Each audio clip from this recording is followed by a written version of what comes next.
Joining us on the show now is the Governor of Lagos State, Babajide Olusola Sanwo-Olu. He'll be speaking on why the people of Lagos State should entrust him again with their mandate.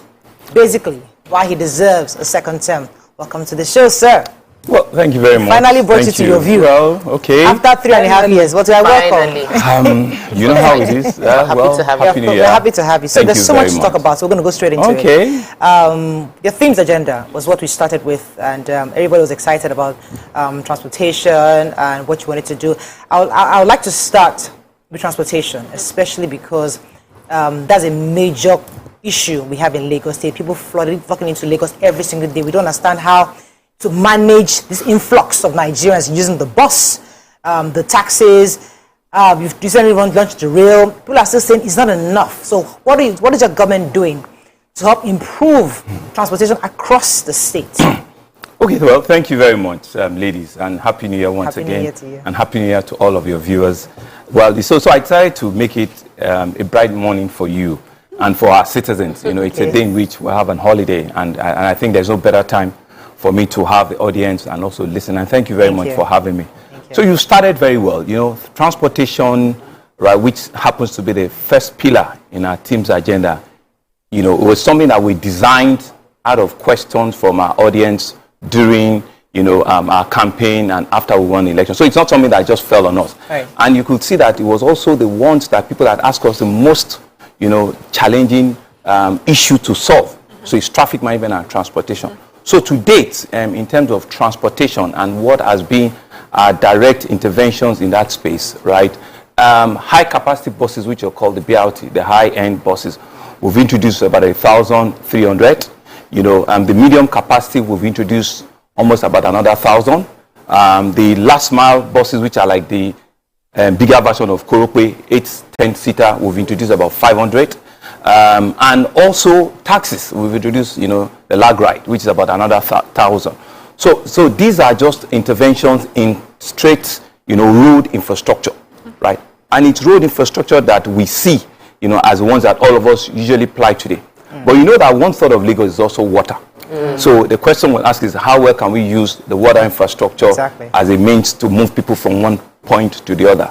The good news is that we're currently constructing, and we've actually finished 8 of those jetties. We're constructing 16 jetties concurrently, right? So they are like small terminals, right? Which, you know, people can embark and disembark. About 8 of them have been completed. So we just need time to go and commission and just cut tape, and so that we can open it up for people. So that is meant to improve movement on the waterways. But we're not sitting back just to wait, you know, for that completion. We've added about 22 ferries.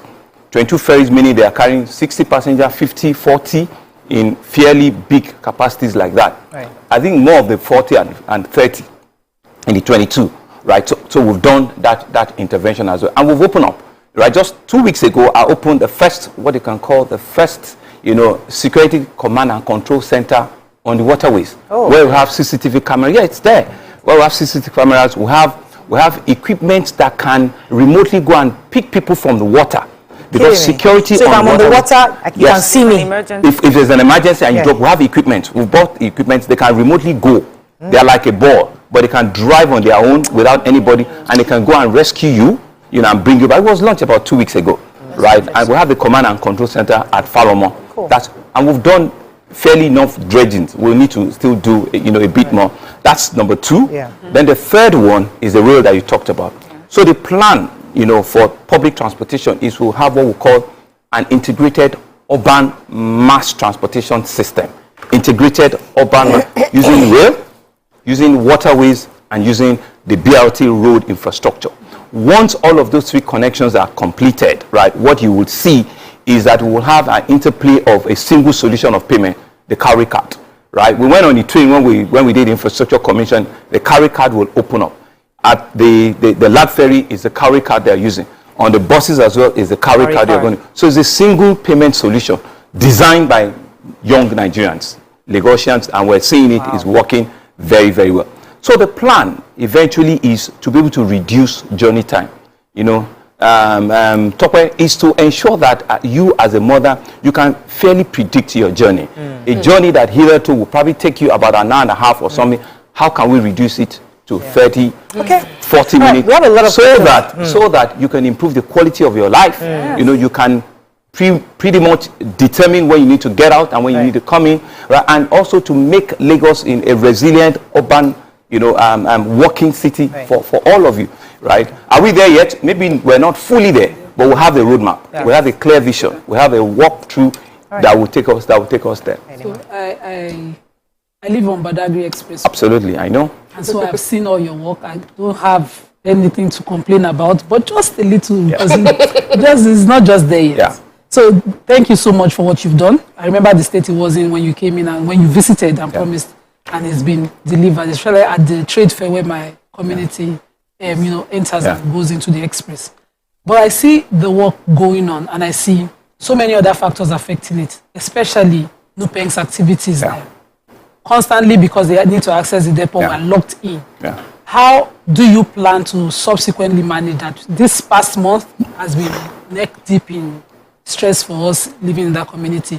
Also, on that Badagry Expressway, I'm aware that from the Erikmo to Okoko is the Lagos State handle of, side of the construction, and the ramps are being taken out.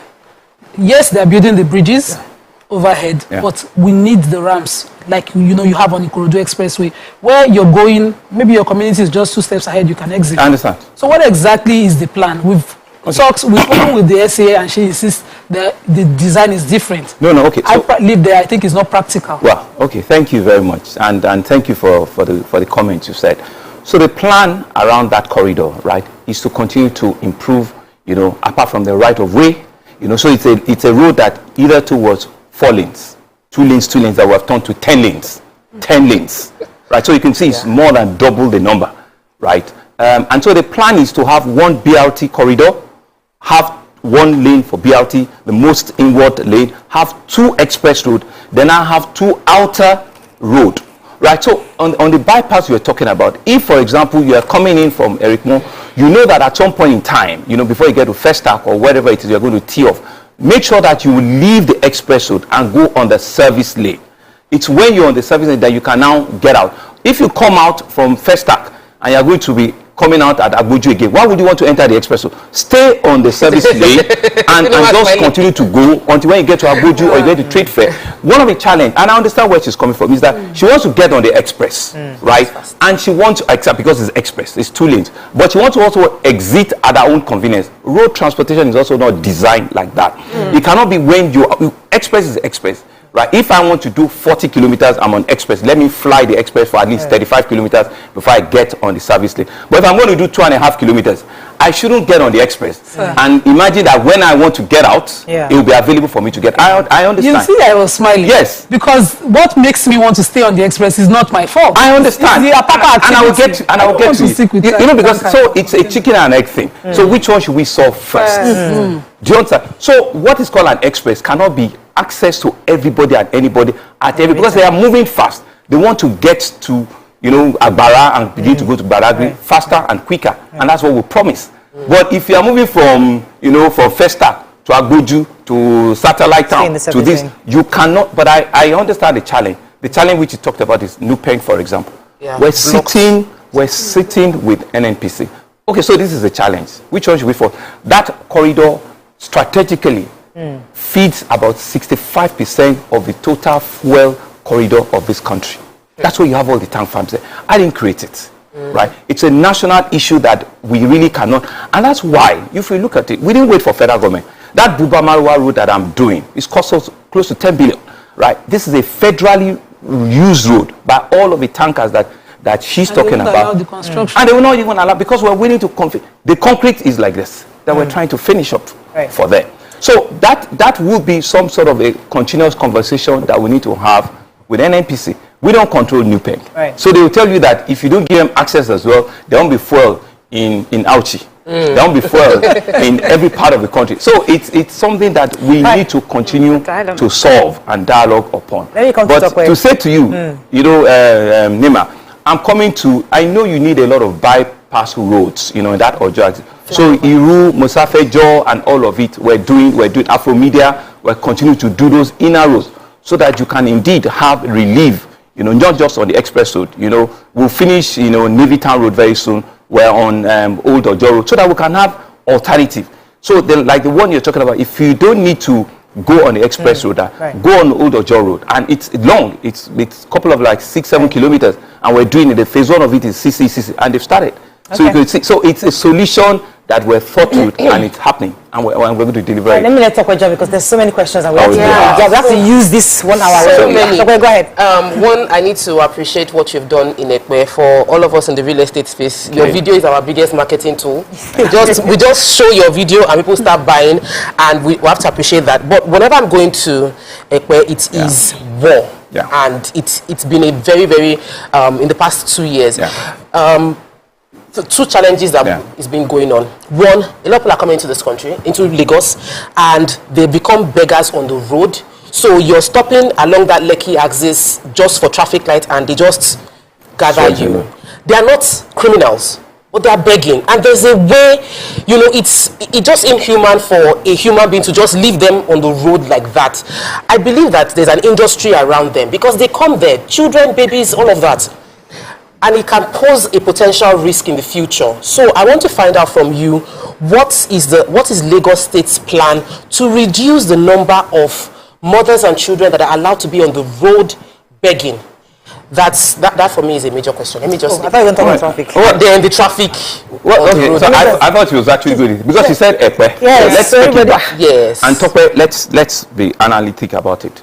So we've done an 18-kilometer road from Eleko Junction to Ekpe. I see it. 2 lanes, we've turned to 6 lanes.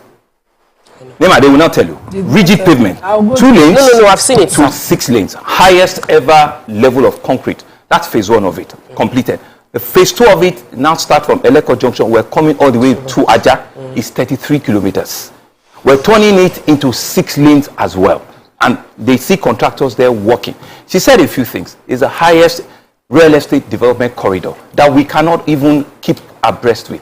You know, so when you see all of those challenges, right, and as a government we're trying to solve them, right, it becomes Herculean, because as we are laying the solutions, right, other things are coming. So we are the bane of our own, you know, successes. Each time we have succeeded, we're attracting a lot more people onto this corridor, you know, and so that's what you see. So Tope saw that indeed the roads are beginning to get widened up, right, and we're doing a 10-kilometer regional road, which is a bypass from VGC all the way to Freedom Road, right, 6 lanes. We're not doing 1, 2, 3, 6 lanes. We're taking it head on just for us to be able to solve it, right? So those are some of the things that we're doing on the infrastructure. And the big one, which we promised Nigerians, Lagosians, we're going to announce before the end of the year, was on the 30th, which is the 4th Milabre, which will start from your corridor as well, from Abraham Adesoya all the way, climbing the bridge, you know, to Ikorodu, you know, and to sort of like solve like an M25 solution. That's the concept, and I think it's important for us to have. But she had asked a question, you know,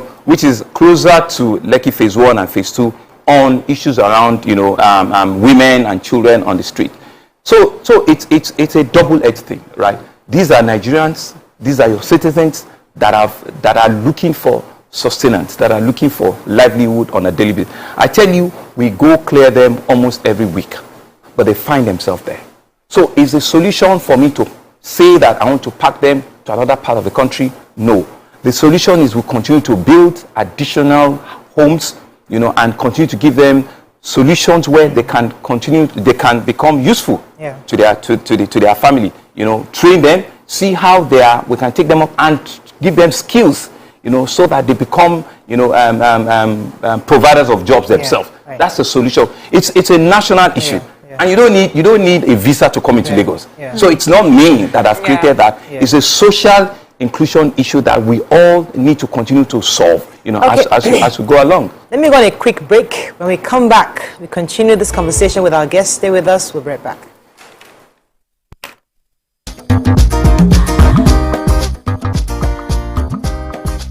Stay tuned. Your View will be right back. So, have you ever wondered what happens behind the curtains of a man's mind? Or perhaps you're one of those who wonder what men talk about when they gather. Well, here goes. Imagine what it takes to put together the perfect cocktail. Or maybe mocktail. we need a bit of sports, a sprinkling of current affairs, some very deep topical issues, and last but not the least, a healthy dose of grumbling of those we love to hate. And yes, you guessed it, women.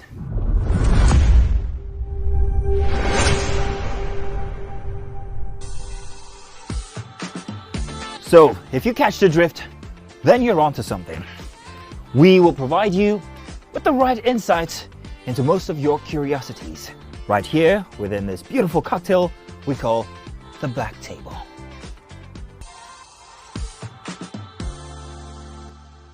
Ladies and gentlemen, make welcome pioneer Positive Force member, dancing queen of the 80s, non-conformist, Afrobeat historian in her right, and long-standing member of the multiple award-winning all-female show Your View, Omoyeni, Yeni, Anikulapo Kuti, aka YK Power! Ginger! Take it. Today we'll go here. Hey, I didn't read you. Are you sure? Ha. I know I'm not here to answer questions, I'm here to drink. We're in trouble today. Wait till your age.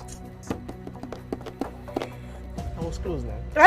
I said 1975. He said 73. He said 75. I confirm. Fellas wasn't even born till 75. So will I drink half? You go drink. Take. Make I help you. Russian. No be half. Which half? You will make me drink. I'll give you a hint. Lights in no.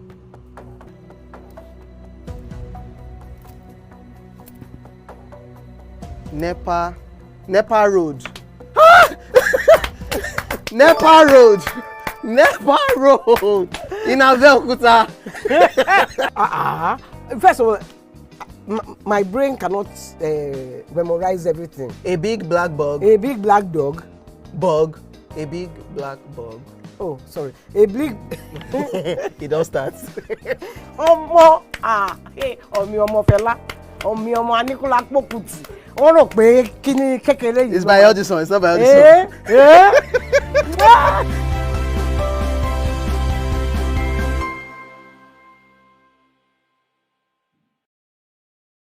Ladies and gentlemen, make welcome the grand comedian of the Federal Republic of Nigeria, Gbenga Adeyinka the First. OJ right here, 7 of 7, like you already know. Gbenga right here, 7 of 7, like I'm beginning to know.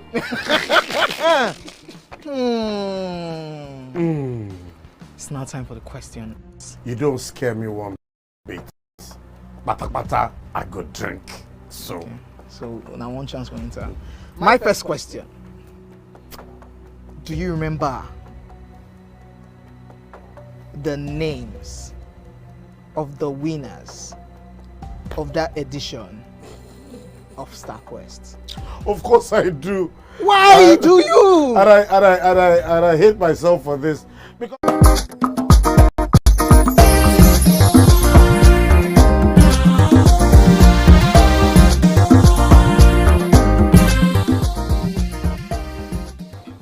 Thanks. We still have Mr. Governor of Lagos State with us as our guest. Miriam was going to ask her question. Go ahead, please. Mr. Governor, so I know that you're a viewer of our show, and I don't know if you are aware of how passionate I am about our environment.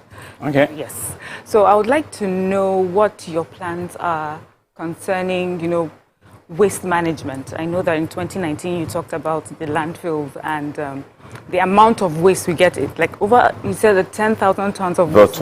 Almost 14,000 metric tons. Fantastic. And we also know that in waste there's money. And I'm wondering if you have done anything in that area since. We know that Loma is doing a lot of work. We can see the improvement in, going around and getting the waste off our streets. But when it gets to the landfills, what are we doing with that and the value chain? Thank you. Well, thank you, Miriam. And that speaks to also the issues around climate change and all of the things that we can solve. So as a mega city, we generate between 12 to 13,000 metric tons of waste every day, largely domestic waste. Some are industrial waste, but largely, domestic waste. And you're right, a lot of people will tell you there's money in waste, which we are beginning to see. There's a lot of sorting that is happening, that people are doing recycling, but it still hasn't answered the huge number of opportunity that is there. These are investments that I believe the private sector can indeed take on. And we've seen a few people come up, right, but they never finish through. I'm actually waiting for somebody that has the funding that is required to do the end-to-end of waste conversion. We've done waste to fertilizer in the state before, right? Organic fertilizer, right? It became unsustainable for them because even for them, the cost of a fertilizer when it finished, was even more expensive than the regular one. I've seen people come to me and say they want to do waste to power. And I'm saying, great, I'm ready to give you, 3,000, 2,000 metric tons, right? But you cannot say that I must, by extension, buy, whatever. You want me to give you, a power purchase first before you even come up with a thing. Yeah, I don't have a problem with evacuating the power when you finish it, right? But I'm not going to start with giving you a PPA even before you show me what your funding is, right? And that's where usually the problem is. Because with my PPA, what it does is that you just go everywhere in the world and you just get funds in which. So we've seen a few challenges like that, and that's why we're here saying that if we see real people that have the funding, it's a long-term thing. We're ready to ensure that we transfer the waste that you require to whatever location that you need them, so that we can indeed convert this waste to whatever it is. A lot of people are doing waste recycling. They are. But it's just that the numbers are still not huge enough. And for us, the interventions that we've done is that we're building a lot of small, collection centers. We're doing about 6 of them, so that we can reduce and we can compact them more before they even get to the sanitary landfill and get them a lot more. Well, you are right. You've seen all our interventions with Loma. We've procured a lot more compactor trucks, dyno beams. We've improved them.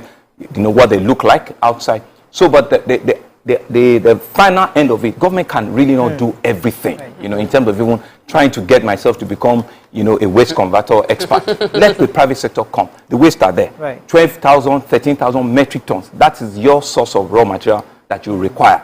Right. And we can sort it from your kitchen, put your yellow bottles in, put them in different compartments so that it becomes a lot easier for the private sector to want to take. Let's talk about education for a moment, because I know that that's an area you've invested quite a bit. I mean, I hear that your education budget in Lagos is larger than a few states' entire budget. I mean, it's incredible. Could you give us an idea or breakdown what you've done? Because I know you've done basic education. Some are worried about what you're doing in tertiary. They're not really sure, especially even the vocational schools. They're not clear. They hear Excel, but what else is going on with the educational sector? So thank you. So you're right. Year on year, we've deliberately increased our budget in education. It's amazing. Because we believe that is one intervention in one area that we need to show, real sustainability. I think the last year we did about between 11 and 12% of our total budget. So to date, we've built in infrastructure, we've built over 1,047 new classrooms in less than 4 years.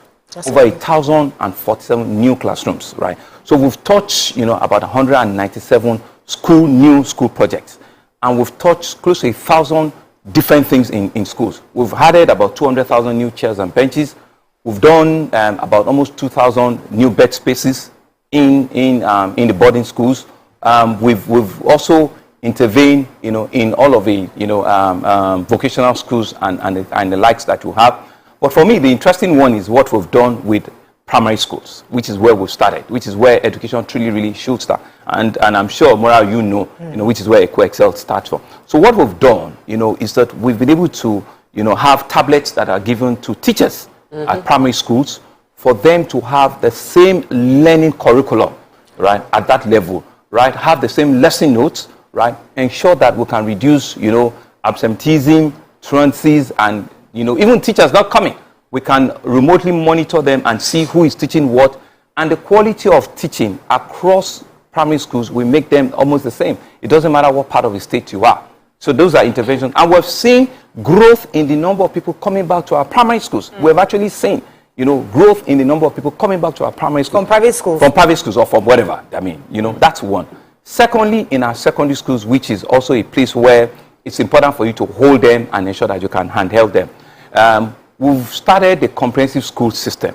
Comprehensive schools meaning that you can be in a school where it's not just the brick and mortar normal education that you're being. You want to teach you things around entrepreneurship, things around music, things around acting, cookery. Make sure that you're coming out with a rounded knowledge, of what you want your life to shape. So we have some schools that we've selected, to start on that on comprehensive school. So we have, over 6,000 teachers that have been recruited. Good. And we're not just doing it for pupils. We're also ensuring that we can keep our teachers in classrooms, which is always one of the problems. Because once they see something, they want to go into other professions. And how have we been able to do that? Retain them, ensure that we can identify the best teachers every year, give them skills, train them very well, and also give them vehicles. We give them brand new vehicles, best teachers year on year. Morale, you've been part of that. 13, the one for late last year, and every year. They thought we were just going to do it for 1 year and stop. For 3 years consistently. And we're beginning to see the effect. At holidays, we also intervene. They have extra lesson curriculums for pupils that are in WAEC, SSS, for year 10, year 11, studies.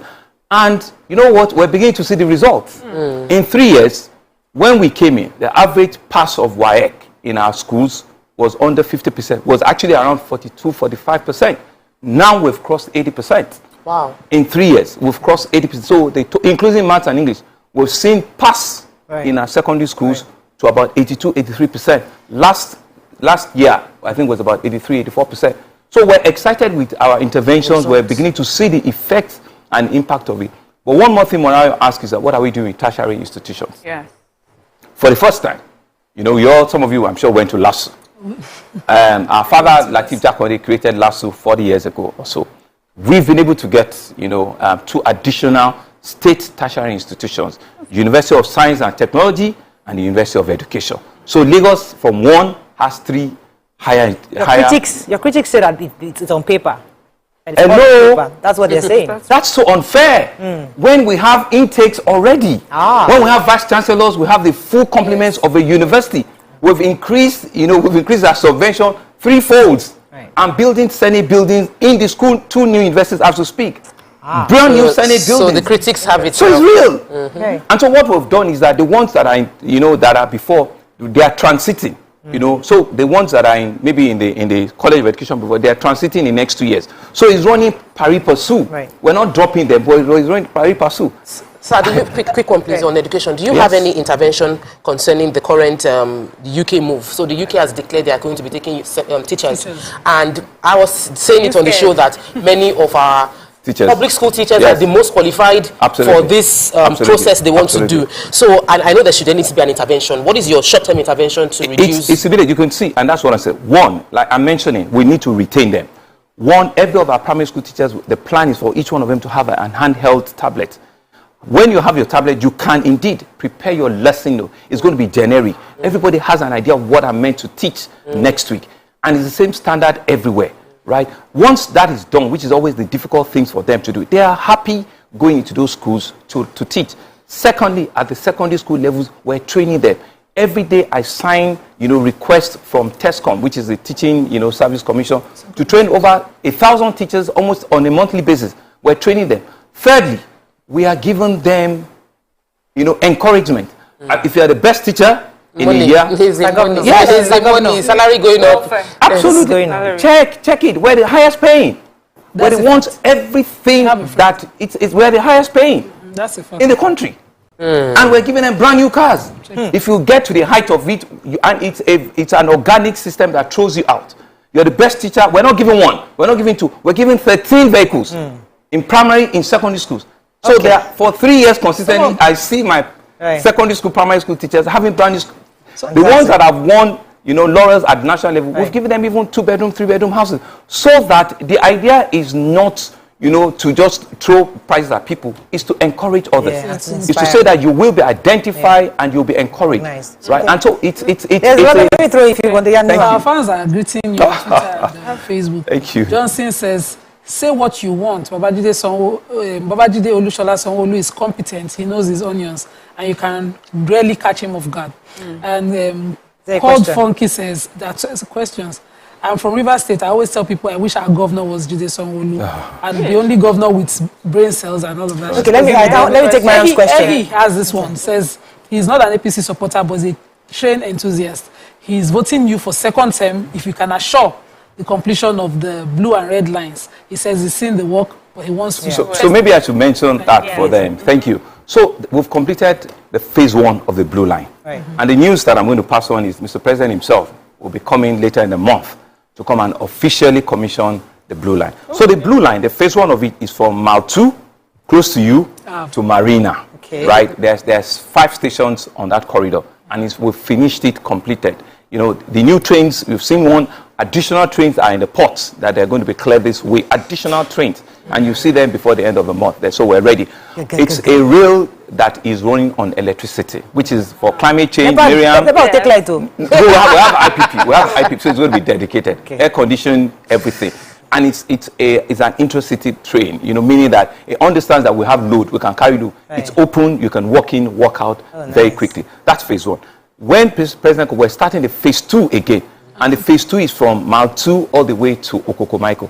The beauty of that one is in the middle as well. The right of way is there, Nima. And it will be done quicker and faster because it's not elevated like the first one, so it's at grid level.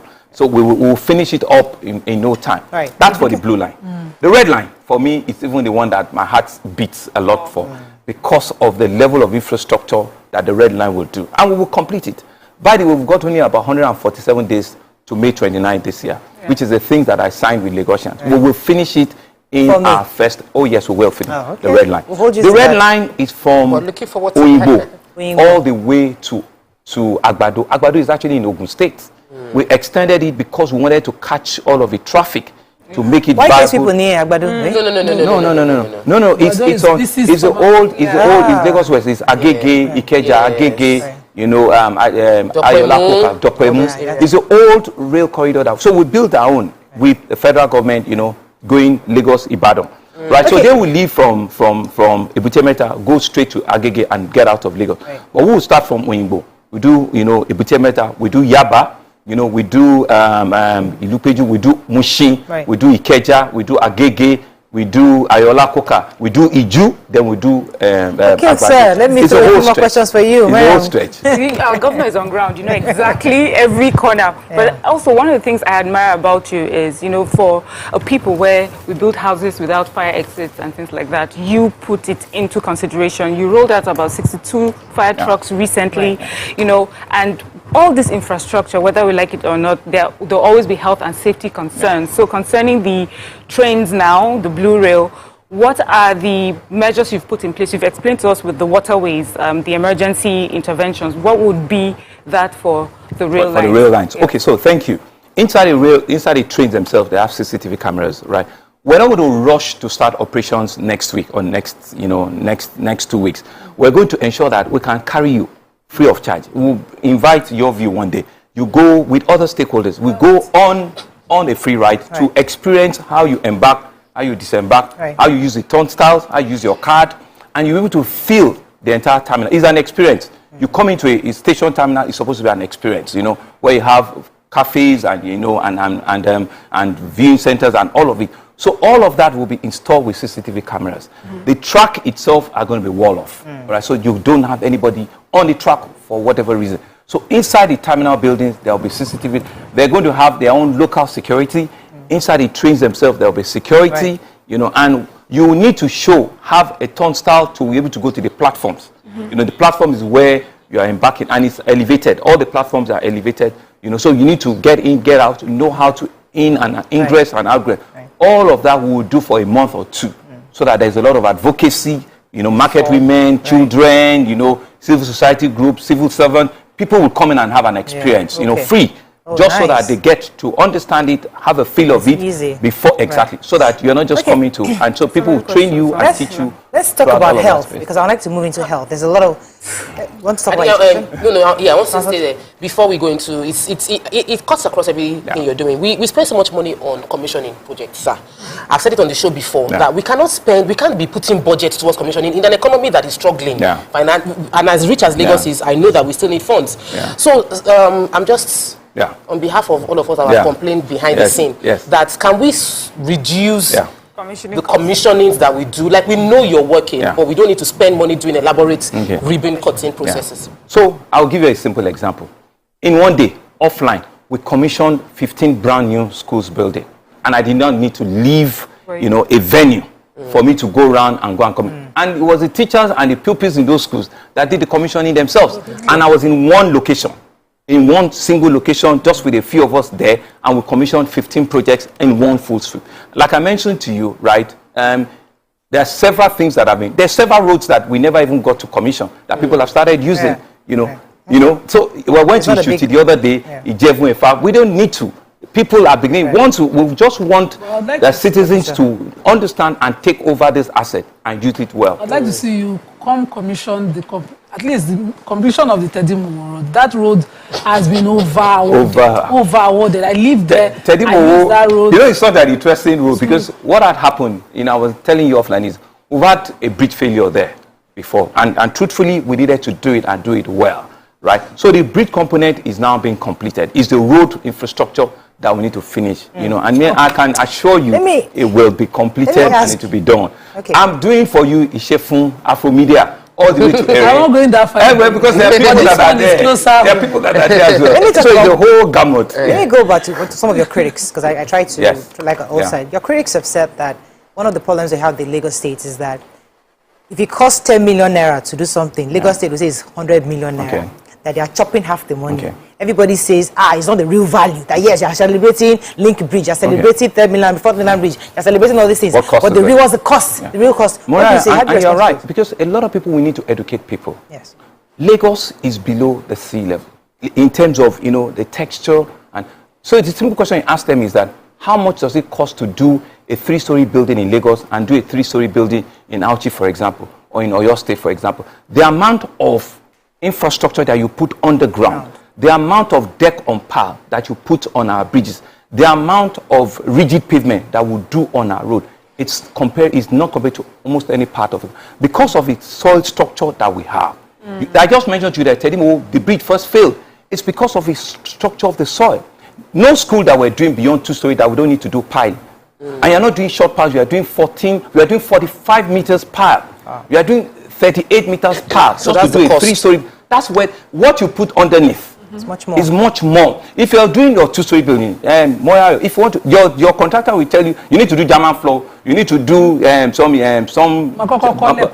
exactly. It's because of our structure. And that's what it is. For me to do a road, apart from skyfine, the level of compaction that you need to do, the amount of excavation that you need to do for it not to fail, right? It's enormous. Yeah. If you look at the road from Osborne going towards 3rd Milan Bridge, that whole stretch is a bridge. It's a bridge. It's a bridge. So a lot of people don't know. And that's the flip side of climate change in Lagos. It's because of the terrain of where we found ourselves. This is a very good explanation because I'm one of the critics that is always shouting that. So you see it in your estate development. Yeah, see the amount of money they will say. If you want to do 3-story internship now, exactly. I have another. We'll take the questions of online after our break because I wanted to finish up with the core questions for you. Let's go to health. I have another theme on health. I want to talk on health, but another thing your critics say, I'll talk to you. Let me go to health. Nima and I, we use General Hospital. Good, fantastic. Because we gave birth. We gave birth in a General Hospital. Yes, you cannot take it from me. Absolutely. I used it. I stayed in a General Hospital for 6 months. So we cannot take our experience. Okay, but to the point. It is still, and I understand that the facility is being overworked, but I feel that I want to find out from you. Yes. What would you highlight as your key health achievements in the past 4 years? What are the improvements that you are most proud of in the health sector? And what would you do to make it even better for those that use the public health system? Okay. So without sounding like a broken record, in my view, one of our strongest success in health in 3.5 years was the fact that I kept all of you during COVID alive. And you see, we tend to forget. Yeah, we do. We tend to forget where we're coming from.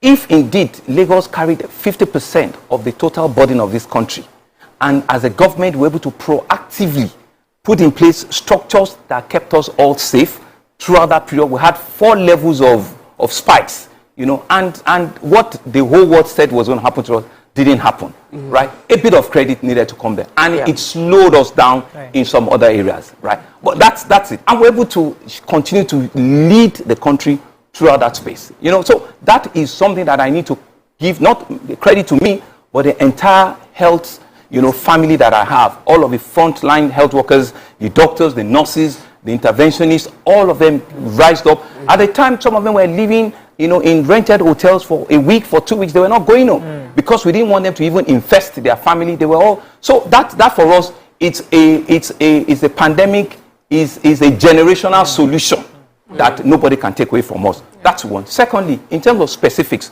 infrastructure is important, right? We've built 4 additional hospitals, right? In Etiosa, 110 bed. In Badagry, 110 bed. In Ekpe, 110 bed. In Alimosho, 110 bed. I mean, real topic that we've commissioned, handed over, brand new hospitals. No, I'm coming, man. I'm coming, man. You know, so these are things that, you know, we have new ones that we're building, and we're taking it to another level. We're building the biggest children's hospital in the whole of sub-Saharan Africa, the new Mercy Children's Hospital on 10 floors. We're building national doing national things. You at Ojo. I'm building a brand new general hospital for you by Ojo Cantonment. It's about 60-50. I thought it was a It's an that's the hospital. criticism. Oh, that's the criticism. I wanted to criticize you because you opened another primary healthcare center in Amuwo. And I was like, a general hospital. Ojo people. Ojo, right opposite by whether it's Ojo, it's close. It's better than going all the way to Alimosho. Absolutely, by the Army Cantonment. That's your Ojo General Hospital. So that place. Yes. Thank you, sir. So we're doing that. I wish I had not said. I wanted to criticize. Let's go back. So in terms of also other soft ins, you know, look at it. We're the only ones that have kept our doctors all the while when resident doctors were on strike. Not one day were we on strike. It's because we're able to sit with them and solve. I have, you know, the best, you know, residency care center in Lasut now. I have rooms for not just, I mean, for house officers, for residents. We're building doctors' quarters in Bagara. We're building doctors' quarters in Lasut. We're ensuring that they can indeed feel good coming to work. For health, it's one of the only places that I have what we call an automatic replacement. If a doctor leaves, they don't need my approval to replace that doctor automatically. We're the highest employer in the medical field in the entire country. Lasut today is the best tertiary health facility that we have in the country. And so for critical care, we're not joking about it. These are very expensive things that we need to continue to keep up with. But we know that the solution, some people will say, is that it should be one health, you know, coverage. What are we doing with primary health? So that people don't need to go to Lasut. We've built additional, we have a design for our primary health. We've built additional 15 that we're building. You know, on primary it's one thing health. to build size, another thing to equip. It's another thing to have the right. Yes, go ahead. So, add to that. So I want to add to that. Yeah. So I hear what you say, and maybe infrastructure we can see that. Yeah. But regular Lagosians will tell you going to the hospital, and there's so many issues that you're dealing with. Yeah. I mean, you're the highest employer of doctors, but you're also the highest jackpot doctors coming, you know, from... Not necessarily. Go do the numbers. Okay. Go do the numbers. My own is... We don't have that attrition like other parts of the country. We don't. I think we need a system that sort of checkmates or check what these hospitals are doing. When Lagosians go into hospitals, are they getting the care that they're supposed to get? Are they getting the drugs? Are there beds? Is there proper care for patients? Because you would have Lagosians tell you some really sad experiences. So Lagosians will say, people will say, but let's the fact also speak for itself, right? We're in a system where we don't have a foolproof, you know, citizens' data, where we can say for ourselves how many people come from Ebonyi State or come from different part of the country to come and receive health care here. I know the numbers because when you go to Lasut in the morning, at 6:30 in the morning, the whole place is filled up. And when you go find out, you realize that a lot of them came by overnight bus into Lagos just so that they can receive that care. And attest. Thank you very much. Okay. Thank you very. That's what you see, Miriam. So what we know is that if we can manage that influx, then we can do a lot better job, especially if it is predictable. But in all of our general hospitals now, if you are on our care list, we are expecting you. We know how to better prepare for you. The number speaks for itself. Right. I've got over 30 general hospitals. Nobody has any number close to that. No. Nobody. Right. And like I said to you, our doctors, I'm still the only one paying full employment for resident doctors. 100% of their examination fees. Right. Year on year. All right, let me go on a break. When we come back, we'll open our phone lines to hear from Lagosians and take some messages on our Twitter. Stay with us. We'll be right back.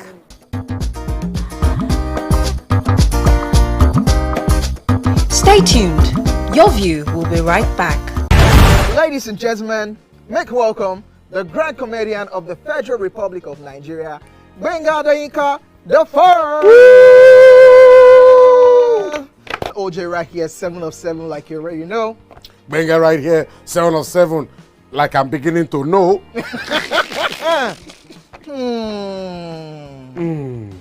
It's now time for the question. You don't scare me one bit. Bata, I go drink. So. Okay. So now one chance for Inter. My first question. Do you remember the names?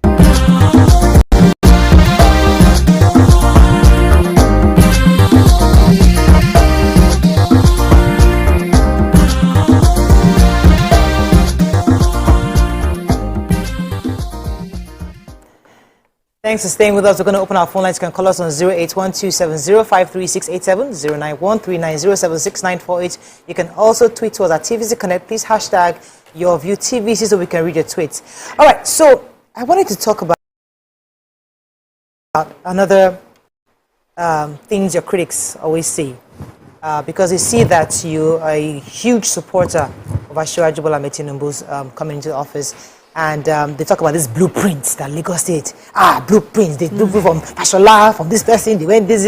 I said, where is this blueprint, Morayo? Have you your own eyes seen the blueprint? He said, does it must be a document, or it's not just an ideology that's being passed from people. But could you tell us, why do people give Asiwaju credit for a lot of things we see in Lagos? Is there a real connection? Okay. No, they said Lagos already existed before he was governor. So why is he being given credit for building Lagos?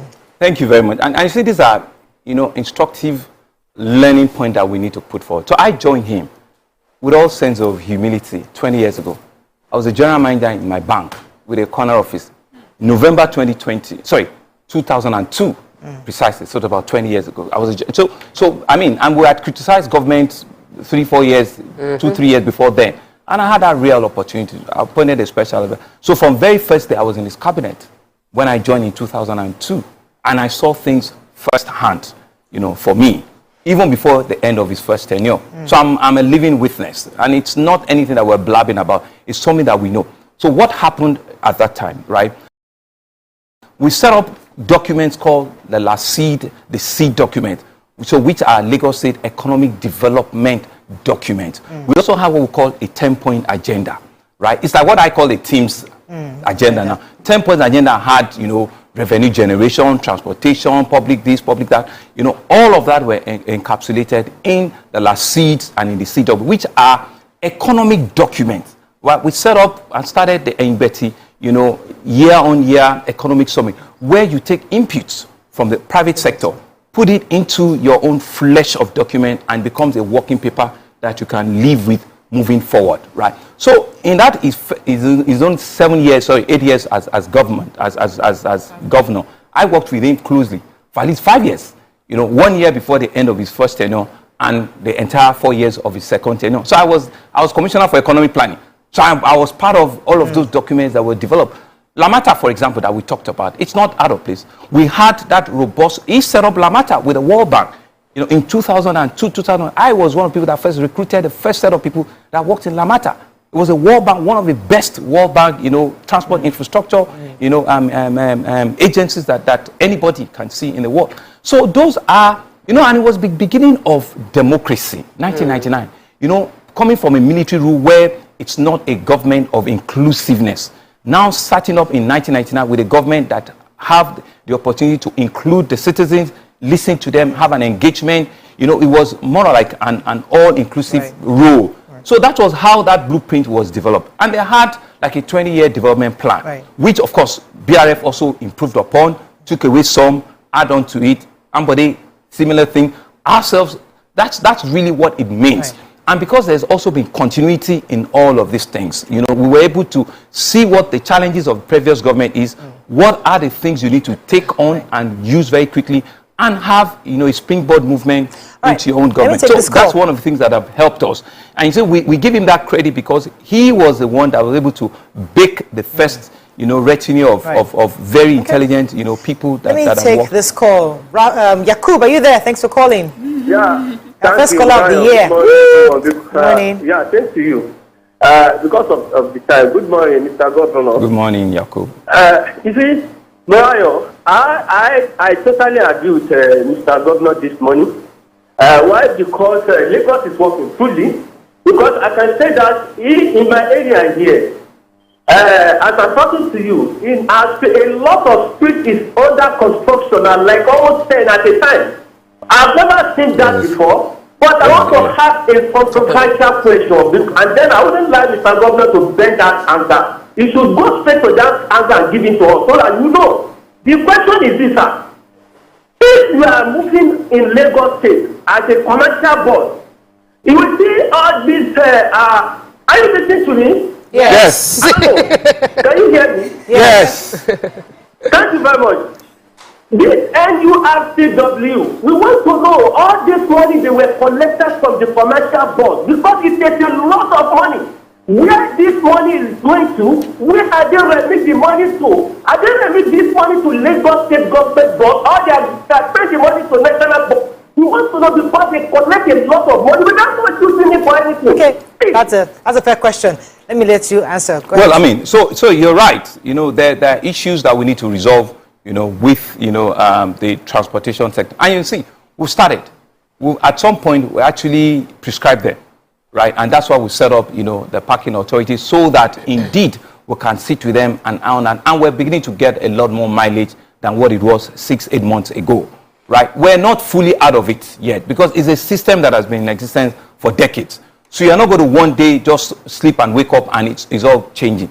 They sit with us now, and Odumosu, who was a former, CP, right, heads that parking authority, right, with the former permanent secretary in Ministry of Tourism, and so these are very seasoned civil servants that are sitting with them and ensuring that these are the rules of engagement in which you need to get cleared up. And they will tell us, okay, give us 1 week, give us 1 month for us to change all of these things. So these are citizens that we also need to understand that they are stakeholders in some sort, right? But we need to be able to bring bear, right, some level of civility, some level of, organization in the things that they do. And we're getting around it and it's getting improved. Okay. Part of the things that we see is also the level of recklessness that also happens with our national board. A lot of the money are actually shipped to Abuja at their national body, which is the truth. And the money is staying home. And we're saying to them, what are you also using these interventions for? How are you retraining your drivers, your conductors, for them to be best behaved, right? How are you going to refleet your vehicles? Ensure that these vehicles are not rickety, they're not run down, they're not chain people's. You don't go on a bus and you come out, with one leg, cut off and the rest of. So these are the conversations, and we're helping them. Are they the same drivers with the last mile? Are they going to be the same drivers driving these our new buses? No, they're not. But we also include them. We also give them some fleet so that you need to include them in something. So there are other transport companies that are private transport companies, right, that are actually the ones, running this. Okay, let me take Yakub, or not Yakub, Miss Hassan from Lekki. Hassan, you're live. Go ahead, please. Good morning and Happy New Year. Happy New Year, sir. Happy New Year. To the executive members and the executive governor of Lagos. Yes, sir. Let me congratulate you first, Babajide Sanwo-Olu. Thank you. For taking the bull by the horn, by fighting two major wars in the ground state. Stars and COVID. Congratulations for your performance. Thank you. Secondly, Mr. Governor, we saw the infrastructure guys going on in Lagos State. Under your leadership, your predecessor, and the first predecessor, Mr. Alhaji Bola Ahmed Tinubu, your mentor, the mentor of Nigeria, a progressive governor, a leader, a father, and a communicator. Sir, do you have a question? You don't have time more. Okay, here is it. Mr. Governor, please. You have some other small things to do for us. Yeah. You think this inner road in Lekki area need to be looked into. Okay. Come to Mobile Road, come to all these settlement areas, practice from Abuja. Okay. So I have. Okay, so we got the point. So I go beyond the inner road. Not just Lekki, across the state. No, what are we doing? Inner roads generally. So as we speak, we're working with the local government first. We're doing 114 inner roads. With the 57 local, we said to them, let's take 2, right? And let's help you jointly to fix them. That's one. The Public Works Bureau, because Lagos has over 10,000, roads in one form or the other. The Public Works Bureau at any point in time have about 200 roads that they are trying to fix or patch. The Lekki, the challenge there is also the level of use, and the amount of development that is happening there. And so one of the things that we plead with people, when you fix those roads and there's another construction coming, by the time they bring all of the trucks and the rest of it, and they are piling, granite and all of the things onto the drainages, it gets blocked. These are some of the challenges that we have to be able to do because they are not completely built up yet. So each time when you go back there, you see, they are corporate, So you see that they will have tilted, all of their gravel and sand, block the drainage, and you have to come and excavate and clean them up again. These are some of it, and they destroy some of the drainage. We have to run out of time. Let me let Mariam jump in. Let Mariam jump in, and they'll come. I just want to talk about the personality of Mr. Governor. So I know a lot of times we talk about projects and what you do for many, top personalities. I remember when you first came in, when you said that you prefer to be referred to as Mr. Governor. And also many times people will talk about the fact that you're being controlled by someone, or and here we are talking to you, and if you see the messages also on social media, the response is, this is a man who's on ground, who knows what he's doing. So I would like to know what motivates you. Why do you do what you do, and why do you do it so well? Is it because you have to answer to someone? Or what is it that motivates you personally to do the work you're doing in Lagos State? It's a position of humility. It's a position in which you need to be grateful to God, right? Given my very humble background, right? When you have the unique, rare opportunity to serve over 20 million, citizens, the biggest, African city in the world, a city that is projected, to be the rising sign, of modern Africa. I think you wake up every day thankful to God with the opportunity, asking God to give you every energy that you require to be able to serve them, right? And so for me, it's really around understanding what the social contract with my citizens are. Let me tell you, today we have 147 days to the end of our first tenure. I've done almost 90% of my time. I count it every day. Every day I review and I ask myself, how well have I done? So for me, it's a measurement that I give myself every day. Out of 1,460 days, we've done about 1,300 and something. We've got about 147, 147. Yes. So with that level of measurement, I'm not waiting, to the end of it to say, what did I do? So I understand that you have a responsibility to your citizens. Right. You have a zeal, a will, a commitment, integrity to put on the table, and that's what gives me, I'll give you a simple example. There's some telephones that I see in the morning, I get scared to pick. Why? Because the guys on the other side are not calling to tell me good morning. They're telling to tell me that a container just fell off. They're coming to tell me that there's a fire incident, and I need to get up, I need to give instructions, I need to encourage them, I need to give them a clear instruction of how we need to clear and deal with that issue. And these are some of the things that continue to keep you going. Let me get a few comments from Billy is talking about the Lagos-Abeokuta road. So they say I'm selfish for focusing on my side. Yes. They want to know why the road from Meron to Ahmadiyya inwards Abeokuta is not finished. Said it's in a bad state. Said that there's also an abandoned pedestrian bridge at Kola bus stop in Alagbado. What are you doing? Well, it's very specific. I probably won't know where Kola bus stop is in Alagbado. But I'll tell you, 2 weeks ago, we still went to commission, 2 critical roads in Alimosho to the border of Ogun State. The Ishegun Camp David Road. No, this is a 7.8 kilometer road. Major artery, dual carriageway. Ishuti Road, 3.7 kilometer dual carriageway up until the border of Ogun State. These are major inner roads. And I was still there 2 weeks ago, right? In the first 2 years, we commissioned 31 roads at Ojokoro, which is also a border town. Those are with Lagos-Abeokuta road is a straight. So Lagos-Abeokuta road is along that. Exactly. Lagos is a federal road. This is a road in which the Honourable Minister for Works, believe me, has done a lot of interventions for us in Lagos. And they're taking that, and I believe that there is part of the things that they're trying to fix.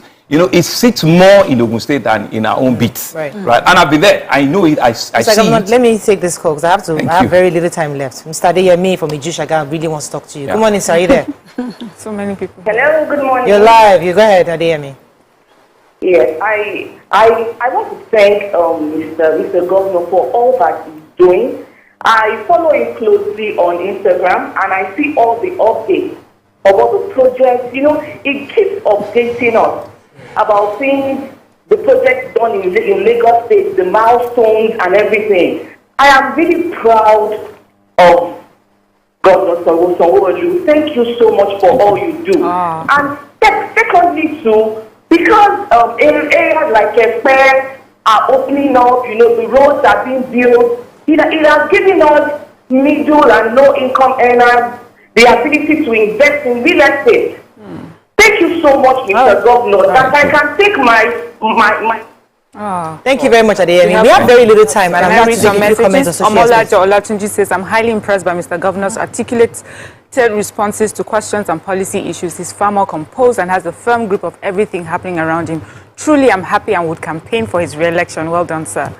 You see, you can't come on your view, and I don't ask you about family, because that's what our show is about. Yes, we do politics, governance, but I have to ask about your wife. I mean, I've had an opportunity to speak to her. She's been quiet, reserved. She hardly speaks, like first ladies. I'm in charge. She's hardworking. She's a professional. She dots her I's and cross her T's. I mean, you can't take anything past her. Say she'll bring your file. She will look at it. But tell us about your wife. We don't. Light her note. Thank you. Well, that's one part that it's always been very well. We're in public, so we cannot be public, right? I mean, I'm grateful to her.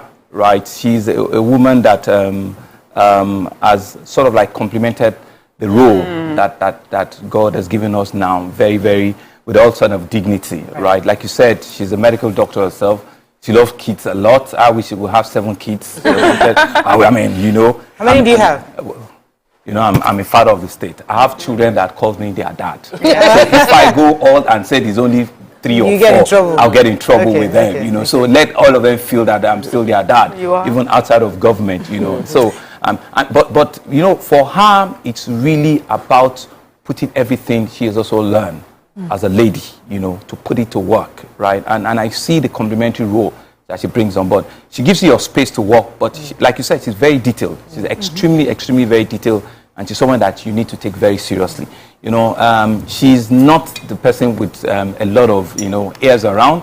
And I think it just speaks to, the humbleness, of what our family values are. And we're indeed just very, very grateful, for a time like this that we're here to serve the state. Right. So I want to thank her, publicly for the support. For our time, and I wish her all the very, very best as well. Okay, so we have to go ahead, talk. I have to wrap up, but I have 2 questions for you. Which is go ahead, talk. Go ahead, talk. Let me let you do that. Do you have a question? I do. And I'd like you to address, because we've had, Maria said we have some people saying things, and it would be wrong for us not able to let you clear air on that. There are several times people have made it look like you are implementing these decisions that you're not the one making those decisions. They make it look like, because you have this very calm man and you're always listening. That somebody is instructing you, you're doing what they want, that Asiwaju is running Lagos. We've heard that over and over. So I can answer very simply. One of the strongest points of a leader, right, is people to underrate you. It's people to think. Can I right? I mean, that's and you don't have to be in people's face to get it done. All you have to do is roll off your sleeves and get the job done. And check it. Integrity is what I live with. As a treasurer in a bank, my word is my bond. I give commitments and I keep to those commitments. I say I'll finish something in December. I will do everything to ensure that I finish it in December. You know, by the way, Ashwaji has moved on to Abuja for the past 6 years. For the past 6 years. He lived 85% of his time in Abuja. I've not spoken to him in a week. In a week. But it's a father, is a man that I respect personally. And I cannot take it away. So, you know, so people will look for things. But are we keeping our eyes on the ball? Yes. Are we doing the things Lagosians want us to do? Yes. So do you have such a relationship with BRF? Absolutely. Absolutely. I still spoke with him 3-4 days ago. He's my leader, he's my boss. He's a Surulere boy like myself. We knew ourselves way back. What are Ashwaji's chances, especially in Lagos State? Lagos State, some would say, is somewhat fragmented. There are people from different places who are believe in certain parties and other parties. People would think, in the past, we say, oh, it's an APC state, but now people cannot confidently say, are you sure Lagos State is an APC state? No, we are confident. It's an APC state. Okay. And you can see the APC government doing everything to ensure that we get it. It's absolutely very bright, extremely very bright. But we will not leave everything to chance. We will continue to engage people. We will not say that, you know, we're about one side of divide. It's inclusive to ensure that he gives in his very best, right, to every Nigerian that is possible for him to reach out. I'm so sorry. We'll get to the question about potable water over and over again. So water is a challenge, and I'll be here to be honest with you. It's true. It's a challenge, and it's because we need to go raise funding that is required to fix it, and it's a lot of money. We're talking about 100 billion, 150 billion. So what are we doing? We have a major water works, you know, in Iju and Adion, right? We're building from what we have now, currently 70 million gallons per day, which is running at less than 50%. Because these are built in 1970s, 1974, 75. But we are currently building a 50 million gallon additional infrastructure that is slowing us down. So once we can do the real big ones, is to do, you know, what we call the transmission, you know, which we need to be the next level of funding that we need to have. You know, it's like power. Once you do generation of water, you need to be able to transmit it, you know, which has to get to all of the nooks and crannies of it. So we're just going to be able to raise crazy finance. But I want to appeal to my citizens and say to them that, you know, relief for water is coming. You know, water people see it as part of the social service. It's gone beyond that. You know, the funding of water is some very creative means, and it's not cheap. It's almost as equally as expensive as power itself. But we understand and appreciate that we're in a city in which we need to be able to give our people, you know, portable drinking water. Finally, you're going to the polls next month. Going to be running the second term. Is it next month? It's next month. Why January? No, mine is March. Oh, yours is March.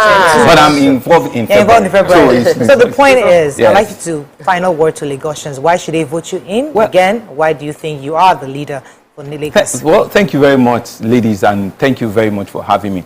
You know, so it's really not about me alone. It's about all of us. It's about what we believe, what our future should look like. It's about what kind of legacy should we be leaving, you know, behind.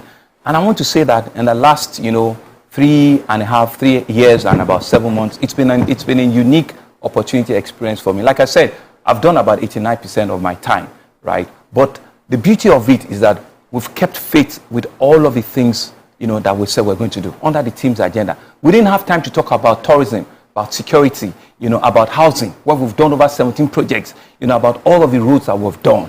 We will not say that we've scored everything, but we will say to you that with all sense of responsibility, you know, we've earned our bill. We've dealt with, year on year, we keep making 85% of our budget performance. We've doubled our budget size in 3 years, even in a COVID rundown environment. We're doing roads in almost every part of the city concurrently. Concurrently, we're building these things, you know, concurrently, and so we have so much energy to still give on. And so what we're asking for is, you see, don't let there be distractions. You know, yes, it's politics. So people will say that, you know, is this, is that, it collects this and all of that. And people will show you pictures that are 10, 15 years old. It's all politics. You know, but I want to say to all of them, let's join hands. See a train that is moving. Join the train. And because we have an opportunity to do this quicker, better, and faster for another 4 years. Fantastic. And Lagosians know it well. Thank you so much. So well, that is all we can asked you take. to call Mr. Governor back, and they said 2 hours won't cut it. Oh, absolutely. So we hope to bring him because it took 3.5 years to do it. Oh my God! But I will see if hopefully when we'll try to bring you back again very soon. Hopefully to get more from. But thank you so much, sir. Thank you. It was a pleasure having you on our show today. The That's all we can take on today's show. We're speaking with the governor, one of our favorite governors. Yeah, number 1, and I think he is number 2.